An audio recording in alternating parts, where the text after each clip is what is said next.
Luke Bronin is the mayor of Hartford, and he joins us now. Mr. Mayor, thanks for coming on. Good evening, Tucker. Good to be with you. Good evening. So you've made the. I used to live in Hartford, and so I've been following you. And I must say, you seem more impressive than a lot of mayors the city has had. And I wish you well, because I think it's a good city and it needs help. And I've been following your arguments on this, on sanctuary cities. And one of your arguments is familiar to me. It's that it will make the city safer not to bother people about their immigration status. And that's up for debate, of course. But the obvious question is, how many illegal immigrants in Hartford commit crimes? Or how many crimes in the last year or two have been committed by illegal immigrants in Hartford? Well, you know, I talked to our police chief and I asked him, you know, how much of the crime that occurs in this city is committed by undocumented individuals. And the answer I get back is virtually none. Look, we are a city that is tackling our financial crisis head on. As you say, you were here a while ago. The city's been financially strapped for decades. Yeah. But for the first time in a long time, you got an administration that is tackling those financial issues head on, and we are fixing the structural stuff that needs to be fixed. While we're doing that, we've got to make sure that we're spending those dollars wisely. And that means prioritizing our law enforcement efforts on those people who actually pose a risk. You know, people who, violent criminals, gang members, suspected terrorists. And we're going to continue to do that. But the way to spend those dollars wisely is not to allow our local law enforcement to be conscripted into serving as a dragnet to help round up undocumented individuals who pose no threat to anybody. But how do you know they pose no threat? I mean, when you say virtually no crimes in Hartford are committed by illegal immigrants, what's the number? What I'm telling you is that our police chief, who, you know, I think a mayor should respect the judgment of a police chief on matters of public safety. Our police chief says that if we ask our police to start serving as the tip of the spear for federal enforcement agencies, not when we're talking about individuals who pose a threat, you're missing my question. In general, to help them round up undocumented individuals generally, they're concerned that that's going to hamper their ability to build relationships that allow them to get information and intelligence and keep the city safe. They work for you. You make the policies. So they carry out your orders on that.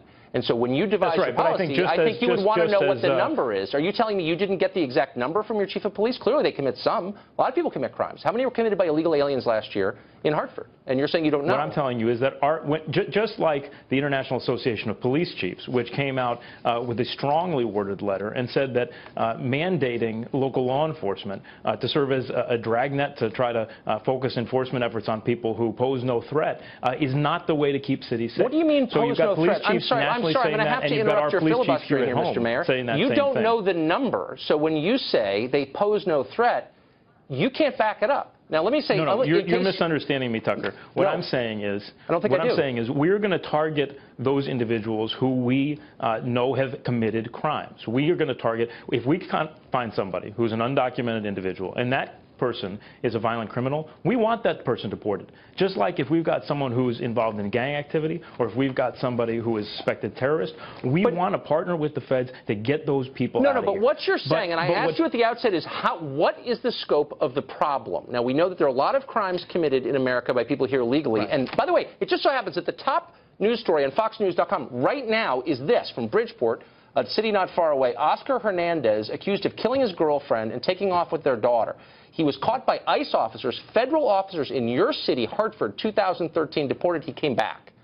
So this is a real thing. Tucker, so for you to say virtually no crimes are committed by illegal aliens without knowing the actual number seems a little irresponsible. You're proving my point exactly. You're proving my point exactly, which is that's exactly the kind of person that we ought to be prioritizing. State, local, and federal partners working together to prioritize people who have records of violent crime. That individual had a long record of violent crime. That individual was deported under the Obama administration. That's exactly the kind of person we want to work together to get rid of them. The feds grabbed him, but under Connecticut law, they did so with the help of local authorities. That's the whole point. And you're saying my cops should not be helping the feds do this. No. You are not. You're either not listening or you're intentionally misleading. But what I'm saying is that's exactly where our cops are going to work hand in hand with the feds to get that person out of here. But you don't even know the scope of the problem. Look, you know exactly what's going on as well as I. You don't want to offend a political constituency, and so you're saying we are taking a stand. You're telling me, time out. You're telling me that a political constituency is undocumented individuals, or a political constituency that I'm... Look, you know exactly what I'm saying. It's politically unpopular for you to say you're in any way cooperating with the Trump administration on this divisive issue. And I'm saying, as I have from the beginning, that you don't know the scope of the problem because you didn't ask your police chief how many crimes in Hartford were committed by people here illegally. How can you make policy without knowing that number? Here's what I've asked my police chief, and this is what I'm going to respect his judgment on. What I've asked my police chief is, do you want your police officers to become responsible for asking victims of crime or witnesses of crime about their immigration status so they're afraid to share information? Do you want to be detaining people who haven't committed any crime simply on the basis of their immigration status? And he says definitively no, because he believes it's going to make it harder for his police officers to do their job. Shouldn't you get the numbers before you devise policy? I mean, you're a smart guy. Shouldn't you get the numbers rather than saying... I think what I should do as mayor, and I think what you should do as whatever you are, is consult those people who are actually in law enforcement. And the International Association of Police Chiefs has a very clear view on it, as does our command staff and police chief here in Hartford. I'll stick with numbers because I take my job seriously. Okay. Thanks for joining us. So do you have the numbers? You won't give them up. That's why I don't have them. I wish I did. You didn't even ask your police chief. When you get those numbers, send them to me. And if they really are negligible, I'll be willing to apologize. Thanks.